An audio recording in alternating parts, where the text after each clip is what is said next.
wabarakatuh. Akademi Pengajian Islam Universiti Malaya seperti mana yang ada pada hari ini merupakan gabungan antara Jabatan Pengajian Islam dan juga Akademi Islam.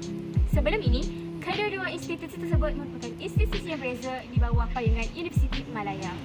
Jabatan Pengajian Islam ditubuhkan pada tahun 1959 hasil dari gabungan yang formal antara Kolej Islam Malaysia. Pada waktu itu, Majlis Kolej Islam berfungsi sebagai penguasa eksekutif kepada jabatan berkenaan, manakala Pusat Universiti Malaya pula menguasai segala hal-hal yang berhubungan dengan hal-hal akademik. Apabila Majlis Kolej Islam Malaya dibubarkan pada tahun 1970, Jabatan Pengajian Islam telah diletakkan bawah bidang kuasa Majlis dan Senat Universiti Malaya. Apabila Majlis Kolej Islam Malaysia dibubarkan pada tahun 1970, Jabatan Pengajian Islam telah diletakkan di bawah payungan bidang kuasa Majlis dan Senat Universiti Malaya. Selama tempoh tersebut, sehingga ia bergabung dengan Akademi Pengajian Islam pada bulan April 1996, jabatan ini merupakan jabatan yang terdiri di bawah Jabatan Sains dan Sosial di bawah Universiti Malaya. Pada tahun 1996, Akademi terus berkembang dengan penumbuhan 9 buah jabatan dan dibahagikan kepada 4 bahagian, iaitu bahagian pengajian syariah mengandungi Jabatan Fiqh dan Usul, Jabatan Siasat Syariah, Jabatan Syariah dan Ekonomi, Jabatan Syariah dan Pengurusan, dan Jabatan Syariah dan Undang-Undang. Bahagian pengajian usul ini pula terdiri daripada Jabatan Akidah dan Pemikiran Islam, Jabatan Dakwah dan Pembangunan Insan, Jabatan Al-Quran dan Al-Hadis, dan Jabatan Sejarah dan Tamadun Islam. Dua program yang dijalankan bersama Fakulti Pendidikan dan Fakulti Sains serta Fakulti Sains dan Teknologi Maklumat pula ialah program Pendidikan Islam dan program Pengajian Islam dan Sains Teknologi Maklumat. Takbiran Akademi Pengajian Islam dilaksanakan di dua tempat, iaitu di kampus utama Universiti Malaya Kuala Lumpur dan di kampus UM Lampuri, Kota Baru, Kelantan. Namun pada tahun lepas, kampus ini telah dipindahkan ke Bacok, Kelantan. بالعلم يا مختار أيدت دين الله يا من له البرهان وخلقه القرآن ما كانت الأكوان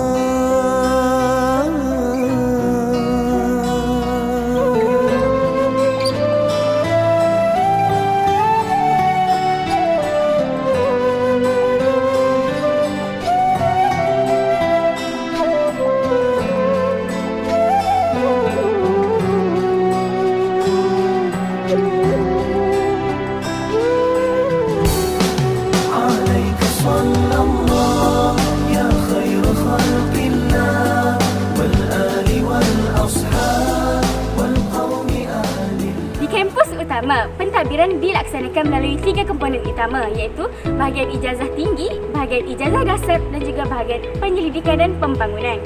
Sementara di kawangan Nilampuri pula, tumpuan lebih diberikan kepada program asasi.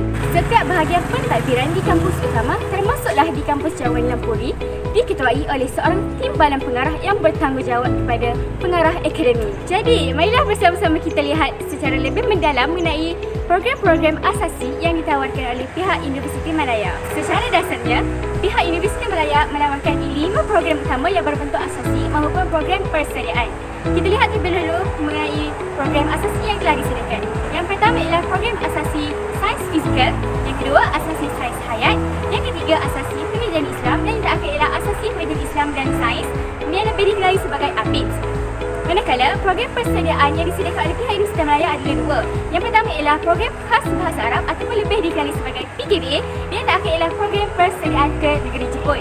Seterusnya saya akan menerangkan mengenai program asasi yang ditawarkan oleh Akademi Pengajian Islam Universiti Malaya. Saya akan menerangkan segmen satu persatu. Yang pertama adalah asasi pengajian Islam yang berdurasi selama setahun, mempunyai 2 semester, iaitu semester biasa dan 1 semester khas yang bertempat di Pusat Pendidikan Universiti Malaya PPUN Bacok, Kelantan. Asasi Pengajian Islam merupakan satu-satunya program asasi di Universiti Malaya yang tidak berada di kampus utama ketika tempoh pengajian asasi. Secara asasnya kena bersedia dengan asas bahasa Arab yang mantap kerana kesemua subjek akan dipelajari dalam bahasa Arab. Buku teks dalam bahasa Arab Final Examination juga dalam bahasa yang sama.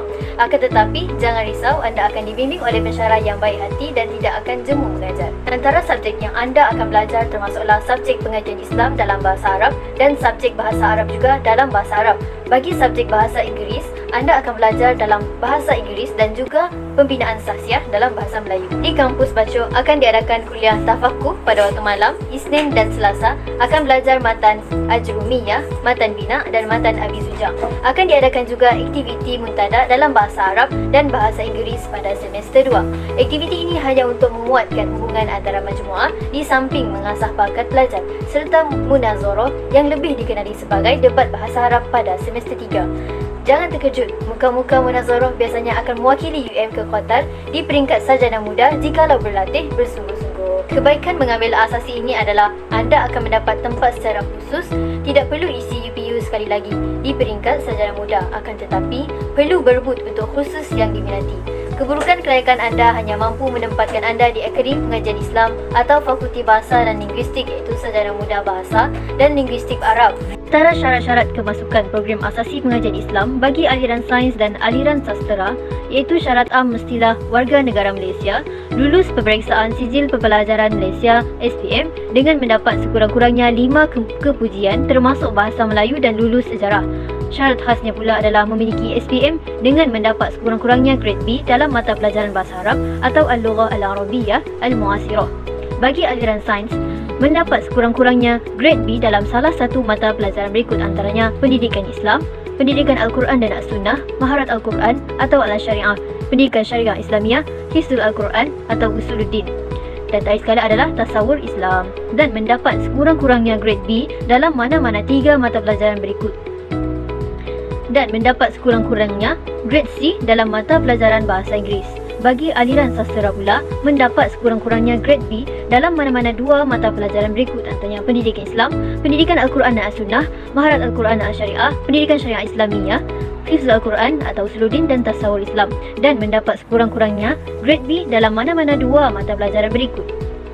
Dan mendapat sekurang-kurangnya grade C dalam mata pelajaran bahasa Inggeris. Bagi program asasi pengajian Islam dan sains adalah syarat am warga negara Malaysia, lulus peperiksaan sijil pelajaran Malaysia SPM dengan mendapat sekurang-kurangnya 5 kepujian termasuk bahasa Melayu dan lulus sejarah. Syarat khasnya pula adalah memiliki SPM dengan mendapat sekurang-kurangnya grade B dalam 4 mata pelajaran berikut iaitu bahasa Arab atau bahasa Inggeris, matematik atau matematik tambahan, dan mendapat sekurang-kurangnya grade B dalam salah satu mata pelajaran berikut pendidikan Islam, pendidikan Al-Quran dan Sunnah, maharat Al-Quran Al-Syariah dalam pendidikan Syariah Islamiyah, Hifzul Al-Quran dan Usuluddin ataupun tasawur Islam, dan mendapat sekurang-kurangnya grade B dalam mana-mana 3 mata pelajaran berikut antaranya fizik, kimia, biologi, pertanian atau sains komputer atau lukisan kejuruteraan atau asas kelestarian atau grafik komunikasi teknikal.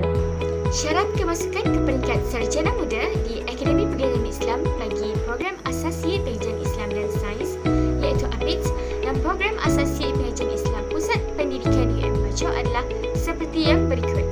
Syarat yang pertama ialah CGPA program asasi perlulah bersamaan 3.00 dan ke atas. Sekiranya berada di bawah paras PNGK 3.00, anda dianggap sebagai gagal asasi dan tidak boleh memasuki program sarjana muda di Universiti Malaya. Syarat yang kedua ialah keputusan Malaysia University English Test iaitu MUET adalah sekurang-kurangnya band 2. Peperiksaan MUET akan diambil pada semester 1 pengajian secara kebiasaannya. Syarat terakhir ialah untuk pemilihan program sarjana muda akan dilakukan pada semester 3 bagi program asasi pengajian Islam dan semester 2 bagi program asasi pengajian Islam dan sains oleh pensyarah dan penyelaras kursus pengajian. Yang kedua adalah asasi pengajian Islam dan sains, Foundation in Islamic Studies and Science. Durasi tempoh pengajian ini adalah selama setahun dan mempunyai 2 semester biasa. Dan asasi ini dijalankan di kampus Pusat Asasi Sains dan Akademi Pengajian Islam di bawah pengkhususan sains fizikal dan sains hayat. Cara akan dibahagikan mengikut aliran sama ada sains fizikal ataupun sains hayat semasa proses pendaftaran kelab. Asasi pengajian Islam dan sains juga merupakan asasi yang tertutup dan ini bermakna pelajar boleh memohon kursus di Akademi Pengajian Islam sahaja di peringkat sarjana muda kelab. Yang ketiga adalah program khas bahasa Arab atau lebih dikenali sebagai PKBA.